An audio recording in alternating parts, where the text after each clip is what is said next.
Bonjour les amis, j'espère que vous allez très bien ce dimanche, comme moi en tout cas.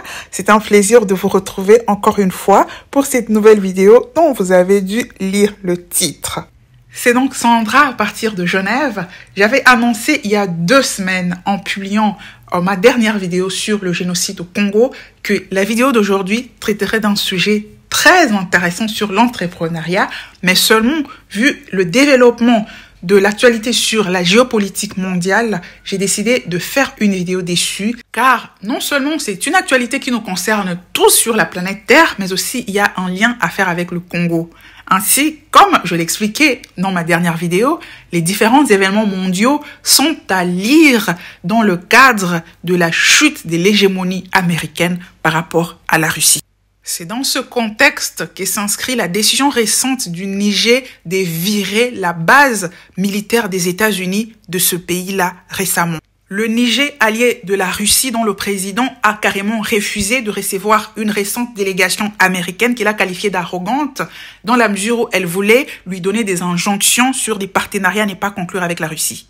Et c'est également dans ce contexte que s'inscrit la récente attaque contre la Russie.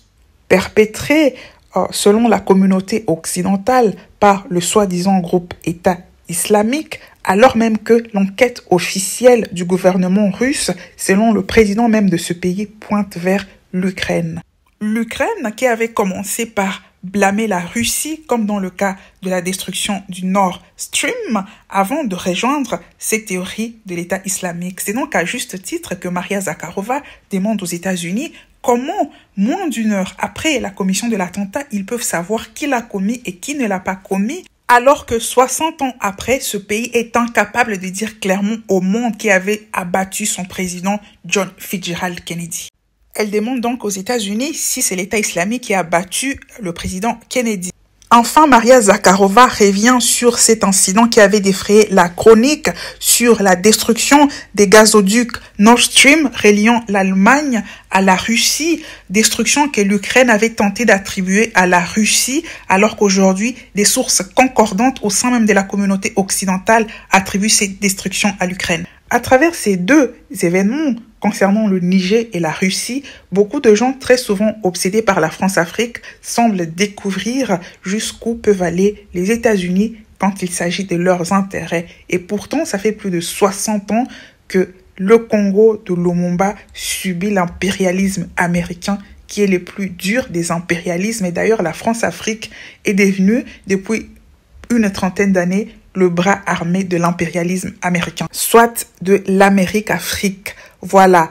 Au Congo, si aujourd'hui nous avons un génocide avec plus de 6 millions de morts qui dure depuis bientôt 30 ans, j'expliquais dans la vidéo, ma dernière vidéo, que les États-Unis sont les planificateurs de ce génocide. Et donc, un pays comme celui-là ne lésinera sur aucun moyen pour pouvoir maintenir son hégémonie. Et plus que jamais maintenant que ce pays est dos au mur dans ce monde multipolaire, spécifiquement dans le cadre du conflit entre la Russie et l'Ukraine qui est en très mauvaise posture sur les champs de bataille.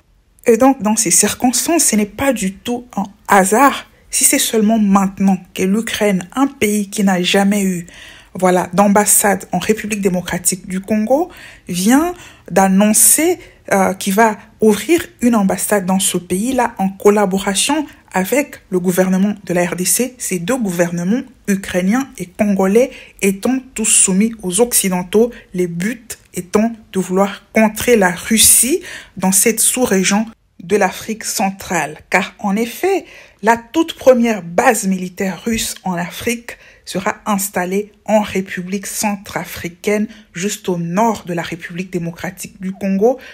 L'objectif étant de contrer l'action des différents éléments rwandais au sein de la MINUSCA qui travaillent pour les intérêts de l'Occident pour déstabiliser la République centrafricaine. Pour ceux qui ne le savent pas, pratiquement 20% des éléments de la MINUSCA, sont des éléments fournis par le Rwanda, suppôt de l'impérialisme américain en Afrique centrale. Et d'ailleurs, des rebelles centrafricains comme ce monsieur que vous avez en vidéo explique clairement qu'il y a des éléments de la MINUSCA qui collaborent avec des rebelles. Et donc, la Russie, qui, comme je le disais, a également des vues sur la RDC, vous voyez la vidéo d'il y a 2 semaines, a donc intérêt à avoir cette base militaire au nord du Congo. Et cela, le gouvernement congolais, le gouvernement ukrainien, comme leurs parents occidentaux, le savent. Et voilà pourquoi tout ce beau monde décide subitement de vouloir ouvrir une ambassade ukrainienne en République démocratique du Congo. Le gouvernement congolais jouant le jeu qui lui a été imparti par ses parents occidentaux contre le Congo. Et d'ailleurs, c'est ce qu'il est en train de faire dans l'affaire du groupe terroriste du M23 qui, soutenu par le Rwanda, agresse la République démocratique du Congo. Son gouvernement est en train de signer un accord carrément avec le Rwanda qui a toujours prétendu ne pas soutenir le M23, un accord totalement en faveur du Rwanda et en défaveur de la République démocratique du Congo. Voilà les différents enjeux. Et donc, comme je l'expliquais dans les vidéos passées, il est faux de vouloir faire la lecture des événements qui se passent au Congo en les dissociant du contexte géopolitique mondial actuel. Les États-Unis sont et ont toujours été à la manœuvre contre les intérêts du Congo et sont très impliqués dans les génocides qui se poursuivent en République démocratique du Congo. Et cela, il faut le rappeler avec une lourde complicité du gouvernement congolais de Félix Tshisekedi. Il faut le rappeler ici que son ministre de la Défense, Jean-Pierre Bemba, a commencé à revenir avec la rhétorique du groupe État islamique au Congo. Voilà, État islamique en Russie, État islamique au Congo. Je mets l'article qui en parle sur votre écran. Vous pouvez le lire également en barre de description. C'est une rhétorique qui avait été essayée par son prédécesseur, Joseph Kabila, un autre pion de l'Occident dans la déstabilisation du Congo, une rhétorique qui avait fait dire à l'époque à l'ancien député belge Laurent Louis, je cite, « État islamique au Congo, plus c'est gros, plus ça passe ».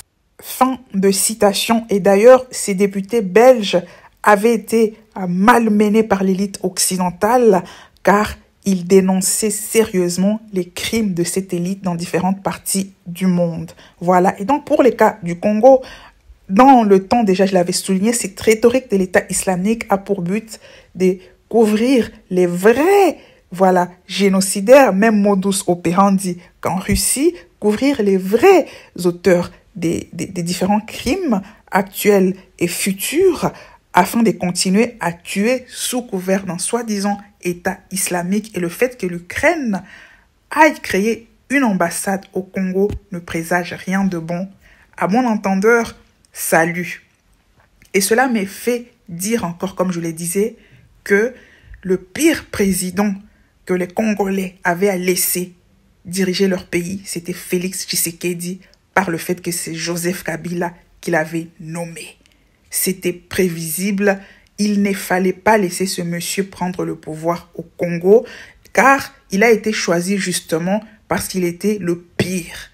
Même si, au final, l'ensemble de la classe politique congolaise, au pouvoir comme dans l'opposition, est soumise à l'Occident, alors que l'enjeu pour ce pays, avec une jeunesse consciente, c'est de rompre carrément avec l'Occident qui a fait beaucoup de mal à ce pays. J'ai expliqué longuement ces éléments dans la vidéo que j'ai faite il y a 2 semaines, que je vous invite à regarder si vous ne l'avez pas fait. J'explique ce que doit faire la société civile congolaise pour sortir le pays du giron de l'Occident. Voilà.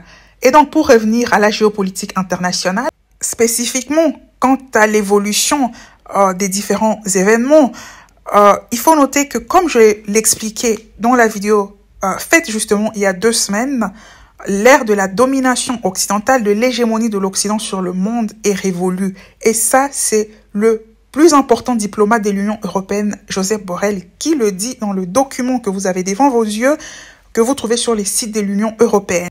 Voilà pourquoi il a déconseillé l'évolution des différentes tensions dans le monde, dans le sens de la confrontation entre l'Occident et le reste du monde, car la Russie a le soutien du Sud global. Et donc, dans ces circonstances, il revient à l'élite occidentale, soit d'accepter ce fait que nous sommes désormais dans un monde multipolaire où cela lui sera imposé, comme la Russie l'a fait. L'Ukraine est en train d'être pilonnée En temps normal, j'aurais soutenu l'Ukraine agressée par la Russie, mais seulement il se fait que ce qui se passe en Ukraine va au-delà de ce pays-là. Il ne s'agit pas que d'une agression russe contre l'Ukraine, il s'agit d'une question globale entre un Occident, voilà, voulant dominer indéfiniment la planète entière et la Russie qui tente, voilà, d'équilibrer les choses. Il n'est pas concevable qu'une partie de l'humanité décide de dominer et faire souffrir l'ensemble de l'humanité pendant longtemps. À un moment ou à un autre, ça finit par craquer et nous sommes au point de rupture. Et donc, pour une personne comme moi, venant d'un pays comme le Congo qui a tellement subi la violence de l'impérialisme occidental, dans de telles circonstances, je ne peux qu'être du côté de la Russie et c'est tout à fait normal. Voilà, je vous remercie d'avoir suivi cette vidéo. Nous sommes arrivés à la fin. La vidéo de la semaine prochaine portera cette fois sur l'entrepreneuriat. Je vous dis au revoir en vous souhaitant un très bon dimanche.